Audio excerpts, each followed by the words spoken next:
Dalam Bapa dan Putra dan Roh Kudus. Amin. Allah yang penuh kasih,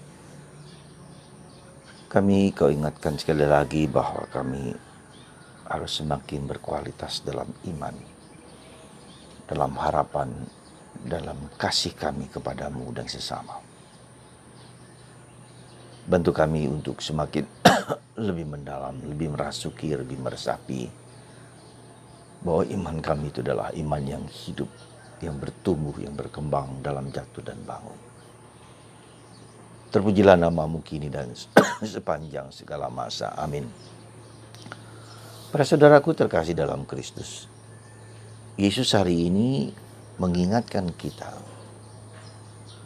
bahwa kita tidak cukup hanya menjalankan secara kewajiban seperti orang Farisi dan ahli Taurat, kewajiban agama mereka sebagai mana biasanya. Kita diajak untuk masuk lebih dalam, lebih memasuki, dan panggilan untuk semakin meresapi nilai-nilai penghayatan kita. Ya. Maka Yesus hari ini mengatakan kalau hidup keagamaanmu tidak lebih besar, tidak lebih dalam, tidak lebih tinggi daripada hidup keagamaan orang-orang Farisi dan ahli Taurat, maka kamu tidak akan masuk dalam kerajaan surga. Jadi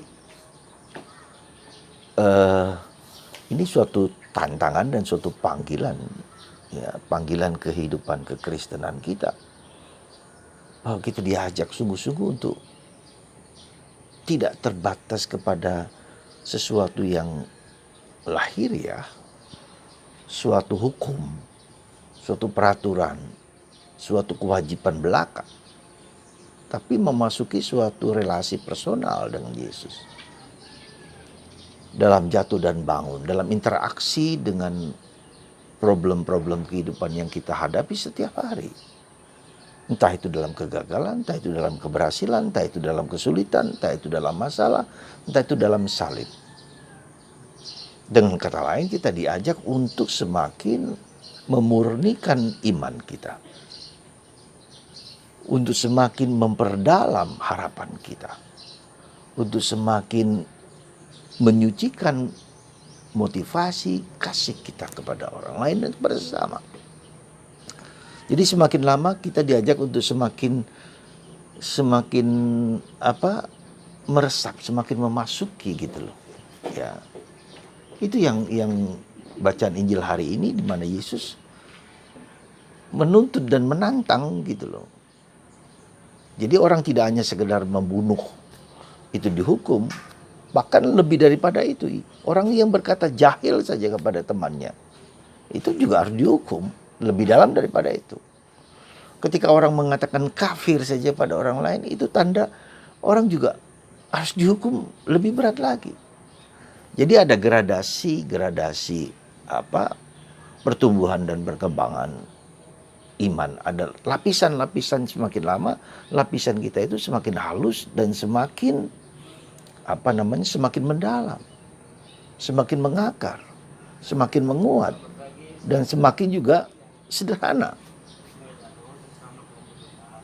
Semakin sederhana. Jadi, dan itu yang sebetulnya dalam proses kita, dalam proses perjuangan. Nah, bagaimana tandanya bahwa kita dipanggil kepada kesederhanaan hidup, dipanggil pada kesederhanaan iman, ya, dipanggil kepada kedalaman, yaitu ketika kita mengalami kemampetan, kebuntuan dalam hidup. Sebagai contoh, kita mengalami problem kehidupan, entah kadang suami, istri, anak-anak, ada masalah, ada salib, ya, ada problem. Ya, itu adalah suatu indikasi bahwa kita diajak sebetulnya untuk masuk lebih dalam lagi, lebih tinggi lagi, ya. Seperti anak sekolah, ya, ketika dia SD, dia ada berhadapan dengan sekolah SMP, ada banyak tantangan, ada banyak problem, ada banyak kesulitan, ya. Mengubah cara pandang, mengubah cara pikir, mengubah cara hidup untuk memasuki level lebih tinggi. Ketika masuk lebih tinggi lagi, SMA, hal yang sama. Universitas, hal yang sama. Jadi ketika ada tingkatan-tingkatan di mana kita untuk semakin naik ke atas, semakin tidak mudah lagi. Dan itulah yang terjadi tantangan, ya, godaan, bahkan juga suatu peringatan supaya kita tidak putus asa ketika berada dalam kesulitan-kesulitan. Jadi kesulitan-kesulitan itu intinya adalah bahwa kita dipanggil untuk mengubah cara pandang kita, cara pikir kita, cara sikap kita yang dulu tidak lagi cocok dan pas dengan yang sekarang kita jalani. Ya. Banyak sekali orang mengeluh kepada saya, doa saya seperti tidak dikabulkan. Ya itu bagus sebetulnya kalau dijujur. Itu bagus, itu sesuatu undangan bagi kita untuk melihat bahwa yang cara lama, sikap lama tidak tepat lagi digunakan untuk cara yang baru, untuk kebutuhan yang baru. Ya. Jadi itulah yang Yesus katakan ketika anggur, ya, tidak bisa ditempatkan di tempat anggur yang lama, harus tanah yang baru. Nah, demikian juga suatu proses perubahan-perubahan yang terus-menerus yang harus kita usahakan. Ya, sebagai contoh saja sekarang di zaman pandemi ini. Sebelum pandemi ini kita menghadapi segala sesuatu yang biasa saja. Sekarang pandemi ini orang harus hati-hati dalam pergi kemana-mana. Orang pakai masker. Orang harus tidak bisa sembarangan pergi ke sana kemari. Orang menjadi bosan, orang menjadi jenuh, orang masuk dalam internet, dalam medsos. Ya, bagus, tetapi lama-lama juga orang mengalami kekeringan, mengalami kebuntuan. Nah, ini semakin lama semakin kita melihat kebosanan, kejenuhan itu harus membawa kita, mengajak kita untuk diam, untuk hening, untuk melihat, untuk lebih dalam lagi. Ya, bahwa hidup itu bukan sesuatu yang secara fisik demikian saja, ya. Tapi membutuhkan sesuatu yang ada suatu tantangan, ada suatu godaan, ada suatu yang tidak pas lagi. Nah, ketika tidak pas lagi, itu adalah sebetulnya undangan dari Tuhan supaya kita lebih mendalam. Ya, maka Yesus mengatakan tidak cukup orang hanya membunuh dihukum, tapi lebih daripada itu ketika ngomong jahil, ketika ngomong kafir, nah itu juga harus dihukum. Lebih dalam daripada itu bahkan masuk neraka. Anda mengerti yang saya maksudkan? Jadi ketika ada kebuntuan, ketika ada kebosanan, ketika ada ketidaknyamanan dalam hidup, ya jangan lari. Ya, kita ingin pergi, misalnya pergi ke sana kemari, rekreasi ke sana kemari, kita baik, tidak jelek. Tetapi itu cara kita menghindar dari problem kehidupan. Nanti ketika kita pulang lagi dari rekreasi di puncak atau di mana-mana, kita kembali dengan problem yang sama. Ya. Nah, maka saudaraku terkasih, mari kita hadapi segala sesuatu yang sedang kita rasakan dan alami sekarang dengan penuh keyakinan, dengan penuh iman, dengan penuh kekuatan hadapi itu. Dan itu merupakan untuk apa? Untuk mengubah cara pandang, cara pikir, cara sikap kita. Yang dulu sudah pas, sekarang tidak pas lagi. Ya.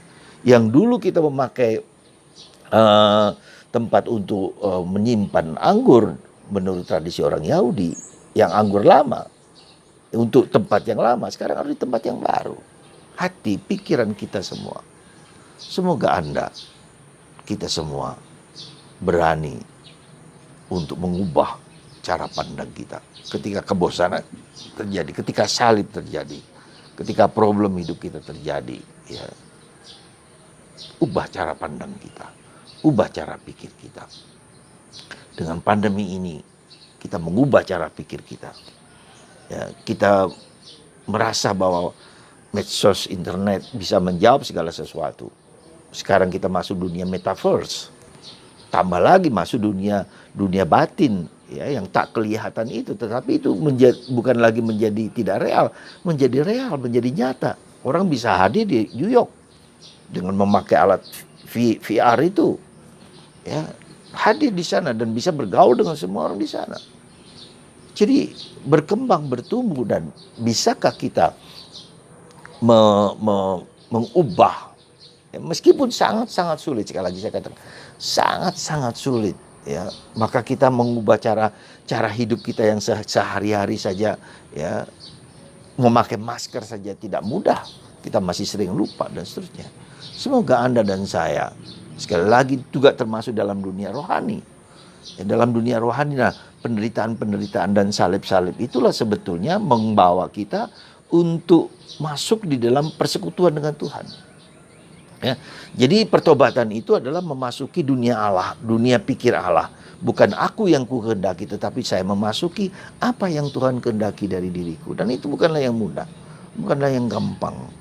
Maka di tempat ini di Pematang Siantar, ya, Pematang Siantar ini di rumah retret Maria Bunda Karmel yang cukup indah dengan pepohonan-pepohonan yang menarik. Kami sedang mengadakan rapat juga.